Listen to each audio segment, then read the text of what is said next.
Muito bem. Passa para nós o título ali. Título do nosso treinamento: Ministério Produtivo. Amém? Quando nós falamos em ministério, muitas das vezes a imagem que vem à nossa mente é o pastor, é o obreiro, é o diácono. Temos aquela imagem falsa que quando nós falamos de ministério, estamos se referindo a alguém que tem uma posição um pouco mais exposta no trabalho da igreja. Mas essa não é a realidade. A realidade é que quando nós falamos de ministério, nós falamos do ministério da igreja. E todos fazem parte do ministério. E todos têm o seu ministério.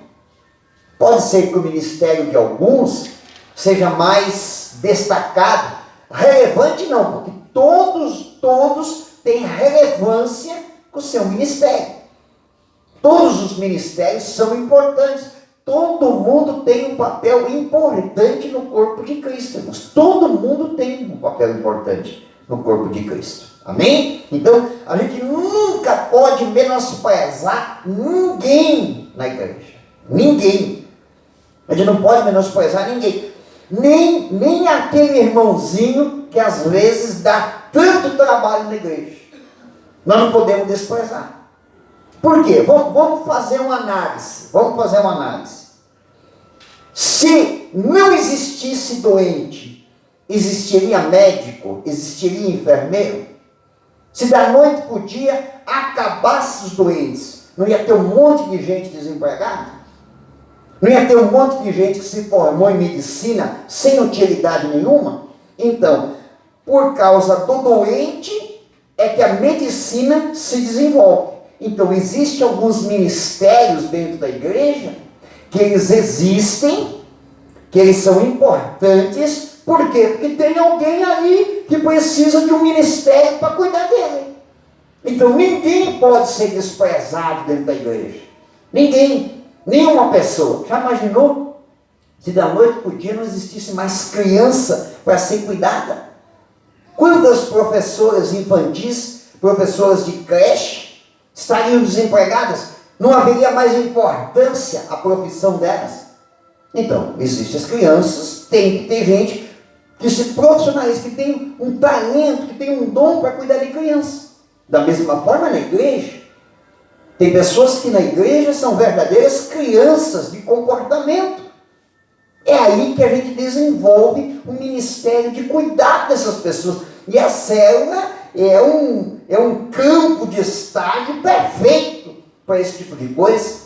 Porque lá na célula a gente se depara com tudo quanto é tipo. É gente doente, é gente que é que nem uma criança, é gente manhosa, né? É gente talentosa, às vezes é pessoas que é um verdadeiro rubi que tem que ser lapidado. Então é ali que a gente desenvolve o ministério. Amém? Então ninguém é desprezado. Sempre quando falamos de ministério, nós temos que nos incluir no ministério. Ah, mas eu acho que eu não tenho tanto chamado assim. Eu sou uma pessoa tão simples dentro da igreja. O que eu faço na célula é tão pouco. É pouco. Mas é parte do ministério e tem uma importância. Porém, esse ministério tem que ser produtivo. Eu não posso ser um ramo seco. Eu não posso ser um ramo que faz parte de um grupo, mas de forma improdutiva. Aliás, eu nem posso fazer parte de um grupo que é improdutivo.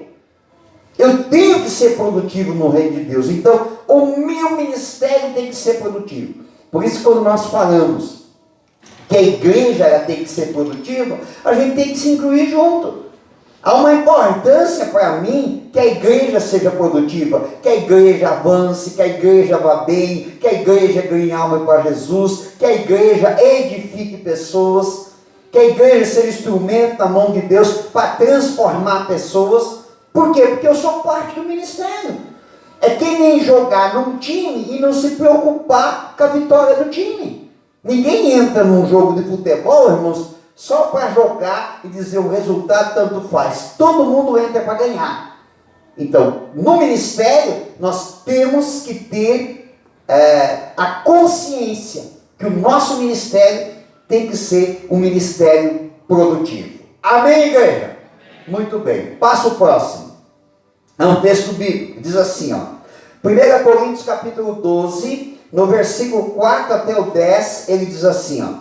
E há diversidade de dons, mas o Espírito é o mesmo. Está falando do que, irmãos? Está falando do ministério. Está falando da igreja. Está falando da capacitação que o Espírito Santo, ele administra sobre a igreja. Então o texto está dizendo assim, que há uma diversidade. Realmente, não há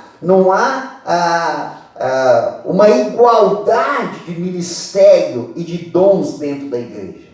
Há uma diversidade, são muitos os dons e talentos, mas todos eles são administrados pelo Espírito Santo. E há diversidade de ministérios, mas o Senhor é o mesmo. Então, dentro da igreja, há diversidade de ministério. Tem um que tem um ministério já mais voltado para uma área, tem um outro que tem um ministério que é mais forte em uma certa área. Nós acabamos de ver aqui, nós temos irmãos que fazem parte do grupo de louvor. Irmãos que têm a responsabilidade de levar a igreja à adoração. Então, há uma diversidade de ministério. Nem todo mundo tem essa habilidade de tocar, de cantar. Nem todo mundo tem. Então, há uma diversidade. Para alguns, Deus deu isso, mas o Espírito que opera é o mesmo. Há diversidade de operações, mas é o mesmo Deus que opera tudo em todos. Então, a fonte é sempre a mesma. O canal é que é diferente. Mas a manifestação do Espírito é dada a cada um para o que for útil. Então, o Espírito Santo ele vai se manifestar através dos dons e através do ministério para aquilo que for útil para a pessoa? Não. Aquilo que for útil para a igreja.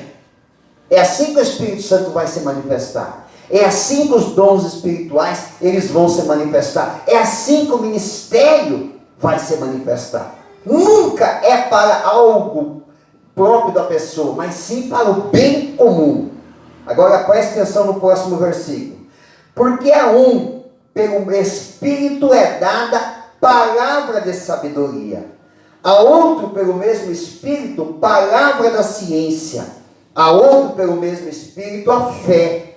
A outro, pelo mesmo Espírito, dons de curar. A outro, operação de maravilhas. A outro, profecia. A outro, dom de discernir espíritos. A outro, variedade de línguas. E a outro, a interpretação de línguas. Esses são os 9 dons do Espírito Santo. São 9 que são distribuídos dentro da igreja. Amém? Sempre com fim proveitoso. Nós temos que ter, esse não é o tema da minha mensagem, certo? Não é o tema. Eu separei o texto, vocês viram que tem uma frase que está grifada em vermelho, que é esse o objetivo que eu quero falar. Mas deixa eu só fazer um pequeno complemento aqui. Veja bem, tem gente que acha que às vezes se sente muito longe dos dons espirituais. Acha que não é merecedor. Irmãos, ninguém é merecedor de dom espiritual. Deus ele não dá por merecimento. Tem gente que acha que não vai receber dom espiritual porque o seu nível de santidade é muito baixa.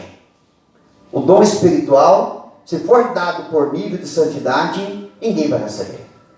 Não é por nível de santidade. Não é. O dom espiritual, ele requer 2 coisas na nossa vida. Fé e busca. Para receber. É só esses 2 ingredientes para receber. Fé e buscar. Certo? Então, não é uma coisa distante. O que nós temos que quebrar muitas vezes são alguns paradigmas que existem com relação a dons espirituais. Porque a gente, quando a gente não tem a nossa experiência de ter um dom espiritual, e até mesmo aqueles que já tiveram a experiência. Porque tem gente que já teve uma experiência com o Espírito Santo, já foi batizado com o Espírito Santo. São inúmeras pessoas, irmãos, não é só da nossa igreja, isso aí está em tudo que é lugar. Pessoas que foram batizadas com o Espírito Santo e não falam a língua dos anjos. Ou já falaram, ou não falam, ou nunca falaram. Por quê? Porque ficam receosas de fazer uma coisa que às vezes elas não dominam muito bem. Ninguém tem domínio, irmãos. O Espírito Santo ele é um ser sobrenatural e é Ele que está no controle de tudo. Mas existem muitos paradigmas, por quê? Porque muitas vezes as pessoas elas se baseiam na experiência dos outros.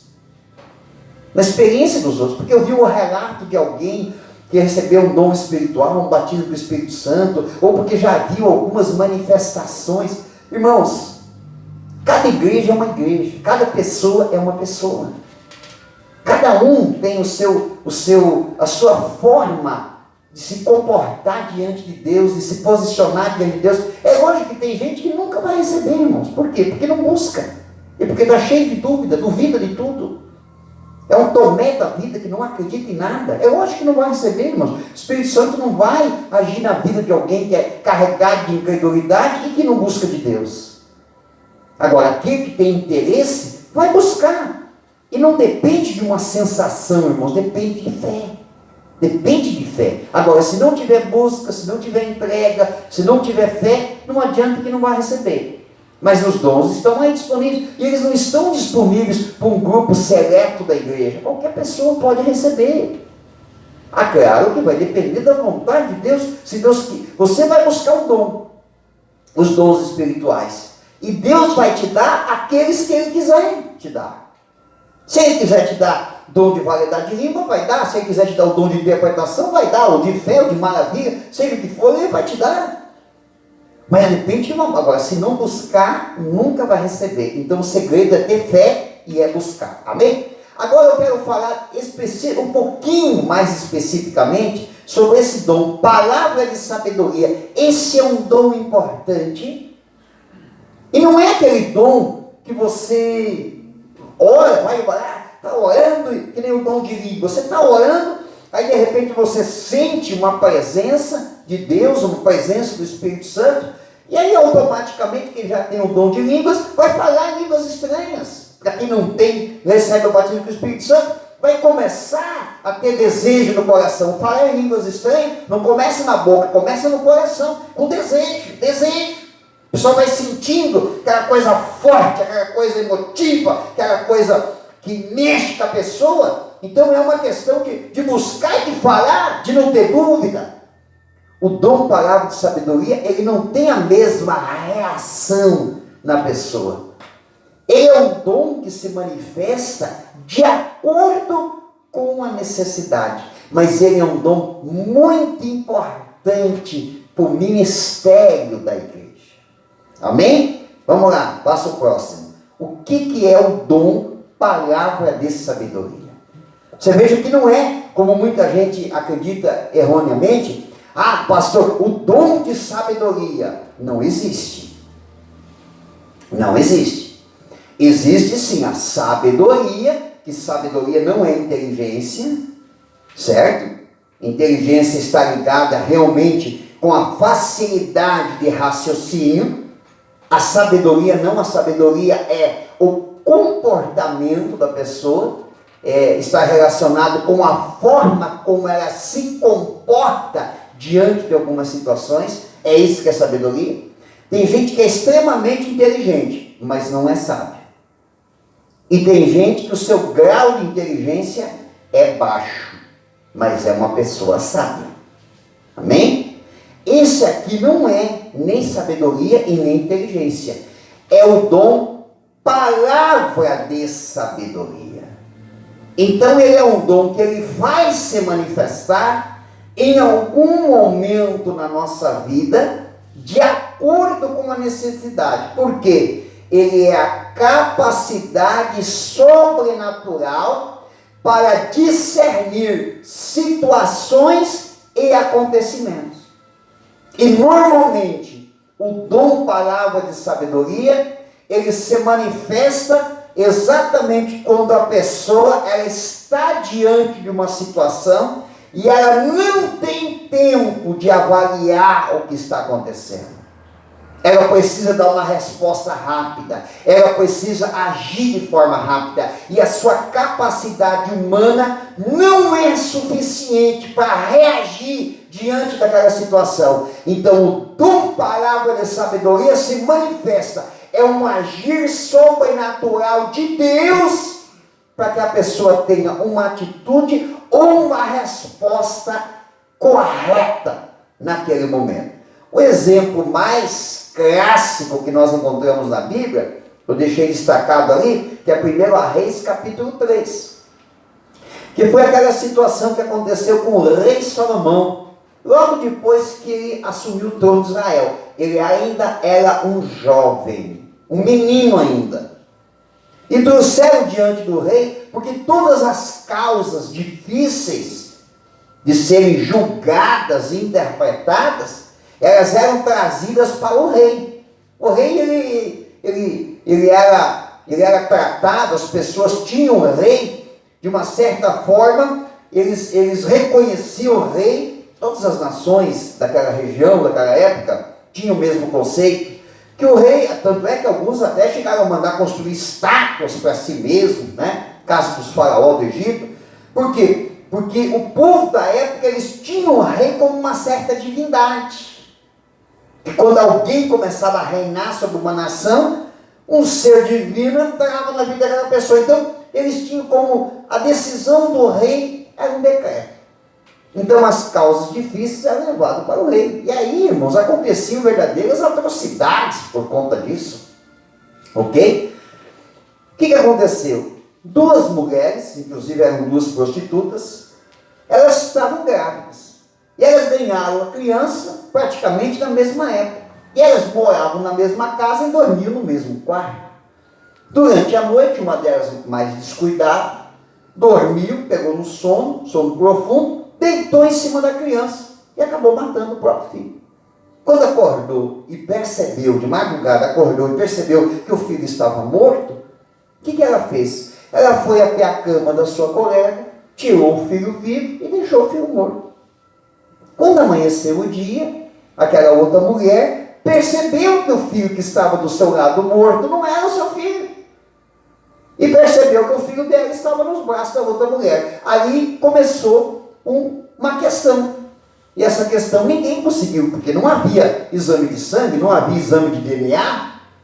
Não conseguiu discernir quem era de fato a mãe da criança. As duas falando a mesma versão, as duas dizendo que era a mãe do filho vivo. Ninguém conseguiu resolver, levaram para o rei Salomão. O que o rei Salomão dissesse estava determinado. Se ele dissesse, olha, essa criança parece mais com ela, pode dar para ela, era decreto, ninguém ia questionar. Mas o comportamento do rei Salomão é que deixou as pessoas impressionadas. O dom palavra de sabedoria se manifestou. Quando trouxeram a criança, houve todo o relato, as mulheres esbravejando, não, o vivo é meu, não, o vivo é meu, o morto é teu. O rei Salomão disse assim, tragam-me uma espada. Trouxeram a espada. Agora peguem a espada e cortem a criança ao meio. Já que estão brigando por causa dessa criança, dá metade para um e metade para outro. Quando o guarda pegou a espada e se aproximou daquelas mulheres, a mãe verdadeira para a dor disse, não. Se é para matar o meu filho, então entregue para ela. Eu prefiro o meu filho vivo nos braços dela do que morto nos meus. O rei Salomão disse, pode entregar para ela que ela é a mãe verdadeira. E a outra não, a outra, isso aí, corta não tem nem para mim nem para você. Então, essa reação, essa atitude de Salomão, o que foi? Uma palavra de sabedoria. Amém? A palavra, o dom palavra de sabedoria é muito importante, irmãos, é muito importante. É muito importante, porque constantemente nós nos deparamos com situações que às vezes a nossa capacidade humana não é suficiente para discernir, para resolver, para interpretar alguma coisa que está acontecendo, algum episódio, né, que está acontecendo. Então, o dom palavra de sabedoria, ele é muito importante para isso, amém? Pode passar o próximo. Mateus capítulo 9, versículo 1 até o 4, diz assim, ó. Entrando no barco, passou para o outro lado, e chegou à sua cidade. E eis que lhe trouxeram um paralítico deitado numa cama. E Jesus, vendo a fé deles, disse ao paralítico: Filho, tem bom ânimo, perdoados que são os teus pecados. E eis que alguns dos escribas diziam entre si: Ele blasfema. Agora ouça a parte. Mas Jesus, conhecendo os seus pensamentos, disse: Por que pensais mal em vossos corações? Amém? Você acha que Jesus ele sabia exatamente o que eles estavam pensando? Não. O que Jesus teve? O dom, palavra de sabedoria. Porque apenas de olhar para o rosto daqueles homens, Jesus já interpretou o que estava no coração deles. Então, veja como é importante para nós esse dom, irmãos. Por quê? Porque nós tratamos com pessoas o tempo todo na série. Lidamos com pessoas o tempo todo. Chega gente mal intencionada, chega gente que só quer roubar o nosso tempo. Irmãos, tem gente que fica sugando as nossas energias. Sugando nossa energia. É gente que não está disposta, irmãos, a ter uma vida com Deus. Mas fica ali te sugando, né? Tem gente que é enviado pelo diabo para atrapalhar o nosso trabalho. É nesse momento que a gente tem que ter esse dom, palavra de sabedoria, diante de certos acontecimentos, para poder ter uma reação da parte de Deus e não ser enganado. Saber discernir naquele momento o que está acontecendo. Irmãos, uma vez eu estava em casa, madrugada, aí umas 2h pouco da manhã. Uma irmã da igreja me ligou: Pastor, um vizinho meu aqui está endemoniado, eu quero que o senhor venha aqui, porque já chamaram a igreja fulano de tal, e eles não quiseram vir, porque eles têm medo de expulsar demônio, mas eu sei que o senhor não tem, eu sei que o senhor é um homem de Deus, ungida. Você vê como é que já foi a conversa dela. A conversa dela já foi me exaltando para me botar numa fria. E aí eu quero que o senhor venha aqui, porque eu falei para eles que o meu pastor é muito ungido, é consagrado. E olha, pastor, eu já fui lá. Eu boto o Salmo 91 lá e dá uma quietada, mas depois ele... Eu falei: não, irmão, para aí. Tem algum familiar aí perto? Aí vem a hora do dom, palavra de sabedoria, que é ter uma palavra para saber discernir o que está acontecendo. Certo? Vocês já vão entender a história. Aí ela disse: não tem, a esposa dele está aqui. Então passa o telefone para a esposa que eu vou conversar com ela. Ela pegou o telefone, perguntei: acontece frequentemente isso com seu marido? Ela disse: não, pastor, é só quando ele bebe demais. Eu falei: está explicado. E ele está alcoolizado? Ele saiu desde tarde aí bebendo, mas sempre faz isso. Ele bebe, ele se endemônia. Aí o demônio pega ele, aí ele vem endemoniado para casa. Eu falei: não, irmão, o demônio não pega ele, não precisa, o demônio nem precisa pegar ele. O comportamento do seu esposo, ele é um desviado por acaso da igreja tal? Ela disse: é. Eu falei: então está explicado. Ele tem o conhecimento, ele sabe, ele já frequentou a igreja, ele sabe como é que funciona, e agora ele quer justificar que encheu a cara, aprontou, fez alguma coisa errada, para amanhã ele acordar e dizer: não lembro de nada, foi o demônio que tomou conta da minha vida. Eu falei: eu vou fazer uma oração por ele, pelo telefone. Se ele não parar, irmã, a senhora liga para o 190 e chama a polícia. Porque o caso do seu marido não é caso de pastor, é caso de polícia. Aí fiz uma oração por telefone, só desencargo de consciência, e no domingo chamei a irmã lá e conversei com ela. Falei: irmã, não é assim que funciona. Pastor, mas eu botava o Salmo 91. Falei: irmã, a senhora acha que a Bíblia aberta no Salmo 91 vai libertar alguém? Não vai libertar ninguém. E uma pessoa alcoolizada, você nunca vai libertar ela de um demônio.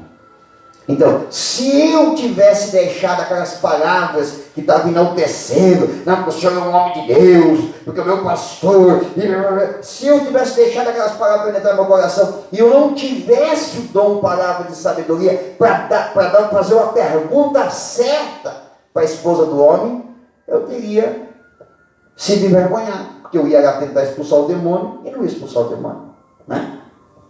Teve um outro relato. Uma irmã me ligou uma vez também. Sempre acontece perto da noite, né? Nunca acontece no meio da tarde, você já viu? Demônio só gosta de se manifestar de madrugada. Já era tarde da noite, tocou o telefone de uma irmã. Pastor, a minha filha está endemoniada. Tá. Como o esposo dela era um homem doente, né? Eu disse, eu tenho que ir lá, né? Porque não posso deixar. O esposo é doente, tem que ir lá socorrer. Quando eu estou me arrumando para sair, a minha esposa disse assim, ó, cuidado, porque não é demônio, é fingimento dela. Então eu já fui preparado, já sabia do que estava lidando. Cheguei lá, ela estava lá num canto, caída, bufando. Engraçado, que era um demônio que só pulava no marido. Ela só avançava no marido dela. E arranhou o rapaz e escambau. E o rapaz com medo. Aí eu disse, eu preciso ter, né? Preciso ter uma direção de Deus para poder trabalhar a vida dela. Tá bom. Fiz uma oração, repreendi e tal, né? Para não ficar achando que a gente não ia repreender, repreendi e tal. Botei ela sentada lá. Se acalmava um pouquinho, aquele negócio todo. Aí umas duas, três vezes eu fiz. Na terceira, a irmã mãe dela junto, ali, seu marido dela também junto, segurando. Ela era uma guria assim meio gordinha. Na terceira vez eu falei assim, parei, irmã, que isso aqui é uma coisa que eu tenho que resolver sozinho. Você se afasta. Deixa para mim. Não, mas não pode deixar para mim, se afaste. Aí se afastaram, tinha uma sala assim, tinha uma cama na sala. Ela estava ali naquela cama se estrubichando ali. Eu agarrei ela nos dois braços assim, prendi ela bem na cama e fui no ouvido dela e falei assim para ela, ou você para, ou eu vou te envergonhar na frente do teu marido e do teu pai, da tua mãe. Aí ela me deu uma acalmada, sabe? Porque daí, cara, ela ouviu, não era demônio nenhum.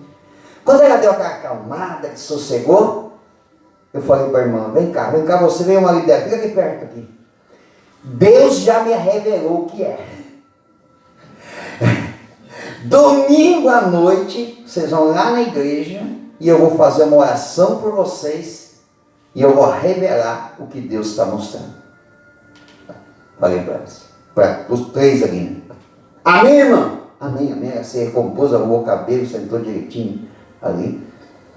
E aí a irmã disse assim, ai pastor, ela vai fazer escândalo na igreja. Eu falei, não vai, irmã.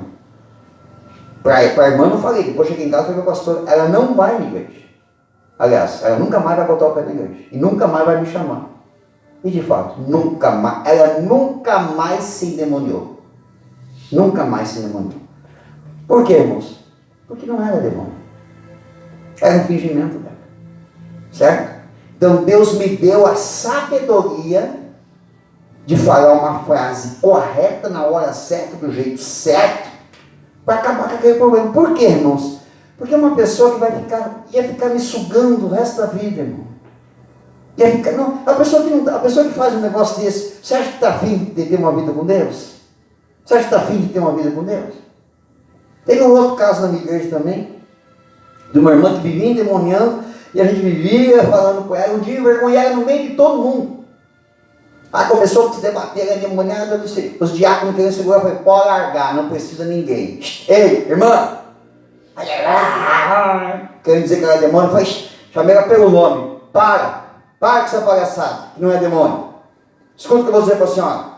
Ou a senhora para com esse fingimento, ou vai pegar um demônio de verdade da senhora. E a senhora vai ver o que é demônio. Ela ficou quietinha e sentou lá. Assistiu o culto todo. Terminou o culto, a pastora tinha uma livrariazinha dentro da igreja, tinha no cantinho assim da igreja. Terminou o culto, ela foi lá, bem assim na escrivaninha da pastora, olhou para o pastor assim, pastor, eu quero dizer uma coisa para a senhora. Eu tenho demônio sim. Virou as costas. Aí fizemos uma campanha, e ela não deixou de ir na igreja, irmão, continuou. Fizemos uma campanha, veio um pastor fazer a campanha, a primeira a se endemoniar foi ela. Quando ela endemoniou, o pastor olhou para mim e fez assim, né? Eu falei, Só para ensinar, entendeu? Aí foi lá, expulsar o demônio pelo cabelo. Foi coxando o cabelo dela, rapidinho acabou o demônio. Começou a doer, né? Aí acabou o demônio. Bem, bom, fugiu um pouco do tema, mas vocês estão entendendo como a palavra de sabedoria é importante, irmãos? Como é importante a gente ser um canal de Deus para discernir esses acontecimentos? Passo próximo. Os dons espirituais, ouça com atenção isso. Os dons espirituais indiscutivelmente são indispensáveis para o sucesso ministerial, entre eles o dom palavra de sabedoria. Amém? Conseguiram entender? Indiscutivelmente são indispensáveis os dons espirituais, principalmente o dom palavra de sabedoria, para o sucesso do ministério. Mas existe algo humano que também é muito útil no ministério. Isso que eu vou falar, que é algo humano, ele não é que ele se assemelha, ao dom palavra de sabedoria. Ele se torna um canal para o dom palavra de sabedoria, a ponto de que a gente nem percebe. Quando a gente coloca em prática, essa atitude humana, ele se torna um canal, dentro da obra de Deus, se torna um canal em que o dom palavra de sabedoria, ele passa por ele e a gente acaba nem percebendo. A gente só entende que é algo sobrenatural acontecendo. Amém? O que é isso, irmãos? Passa lá. É a estratégia. E se você estudar na Bíblia, semana passada eu falei sobre o ministério de Jesus, que era um ministério estratégico. Jesus, ele tinha muita estratégia no que ele fazia, para onde ele ia, de que maneira fazia. Certo? Então, os dons espirituais, eles operavam através da vida de Jesus, mas ele gerava um campo de estratégia em que dava resultado. Eu vou explicar um pouquinho melhor para você entender. Você já ouviu falar, quando a gente faz, aqui não é muito nosso forte de fazer, mas a gente já fez em algumas vezes. A campanha da cura e libertação. Vai ter uma campanha na igreja, é a campanha da cura e libertação. Tem que ter uma campanha de cura e libertação para Jesus curar alguém? Vocês acham que tem que ter? Não, né? Não tem que ter. Mas é a estratégia criada, uma estratégia que gera um envolvimento da igreja, um envolvimento das pessoas para motivarem a sua fé com a relação à cura divina, para que o dom de cura haja. Então, na verdade, o culto, ou aquela campanha de cura, é a estratégia para que o dom de cura, ele se manifeste. Certo? Vou dar um outro exemplo para você. Você acha que o agir de Deus não tem um dom específico para isso, né? Porque ele está muito associado a vários tipos de dom, né? Pode ser dom da fé, pode ser dom de maravilha, enfim. Mas com relação a bênção e prosperidade, você acha que Deus precisa de uma campanha, de um seminário específico de finanças e prosperidade para abrir uma porta de emprego e para prosperar a vida de alguém? Você acha que precisa? Não precisa. Mas é a estratégia. A estratégia é o palco, a estratégia é o canal para que a unção de Deus chegue na vida das pessoas.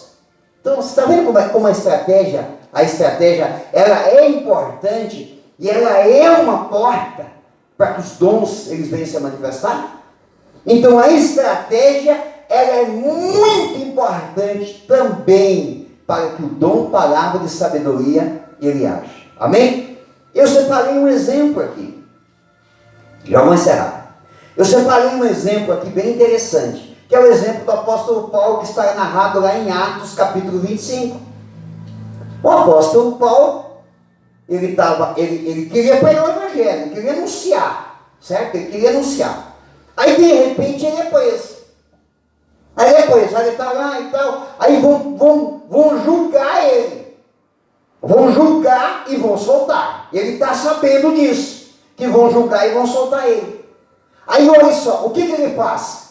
Ele apela para César. Ele diz, não, eu quero ser julgado por César. Ah, mas por que você quer ser julgado por César? Porque eu sou cidadão romano. Ele era judeu, mas ele tinha a cidadania romana. Aí os caras disseram, não, ele é romano, ele tem que ser julgado por César. Aí alguém até disse para ele assim, ó, mas o teu julgamento, você ia ser inocentado, você ia ser livre. Ele falou, não, eu quero ir para Roma, porque eu quero pregar o evangelho em Roma. Você acha que o que aconteceu na vida dele foi uma palavra de sabedoria ou foi uma estratégia? Hã? Mas foi uma palavra de sabedoria também, não foi? Será que não foi naquele momento uma inspiração divina? Será que não foi algo sobrenatural? Porque não foi uma coisa planejada. Então, você vê que a estratégia era quase que... É uma estratégia, então vai ter razão. Foi uma estratégia da parte dele. Mas não foi uma estratégia que, de uma certa forma, foi um palco para uma palavra de sabedoria? Porque foi dali que ele foi realmente elevado para Roma. Então, você está vendo como a estratégia, como ser uma pessoa estrategista abre o caminho para que um dom espiritual de Deus possa operar? Amém? Vai no próximo. O que é uma estratégia? O que é uma estratégia? Estratégia é a arte de aplicar com eficácia os recursos de que se dispõe ou de explorar as condições favoráveis de que porventura se desfrute, visando o alcance de determinados objetivos. Passou o próximo, né? Exemplo de estratégia na célula. Dia das Mães é uma estratégia. Vocês vão usar a estratégia. Aí lá no meio da célula, Deus vai falar com uma mãe. Através do hino, através da homenagem, através da palavra. Então, a estratégia não foi o canal para que o Espírito Santo possa falar? Quem sabe se vocês não tivessem feito a célula Dia das Mães, se não tivessem usado a estratégia, não teria alcançado as pessoas. A noite caipira, em algumas células é conhecida como arraiá. Não é uma estratégia? Não é uma estratégia? Eu tenho gente aqui, ó, da minha célula, que foram ganhos, a primeira vez que foram na célula, foram arraiar. Não foi uma estratégia em que nós humanamente usamos para levar pessoas na célula, mas quando elas chegaram na célula, Deus nos usou, seja com dom palavra de sabedoria, ou seja com outro tipo de dom, o Espírito Santo nos usou para alcançar e tocar o coração dessas pessoas, amém? Pode ser aniversário de um membro, pode ser uma célula híbrida, não importa qual seja a estratégia. A estratégia é um palco importante para que os dons de Deus possam se manifestar. Passo próximo. Palavra de sabedoria, que é a capacidade sobrenatural para discernir situações e acontecimentos. Mais a estratégia, que é a arte de aplicar com eficácia os recursos de que se dispõe, ou de explorar as condições favoráveis de que porventura se desfrute, visando o alcance de determinação.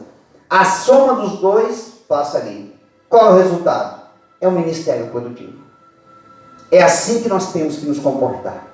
Nós temos que ser um canal na mão de Deus para abençoar as pessoas, para ser usado por Deus.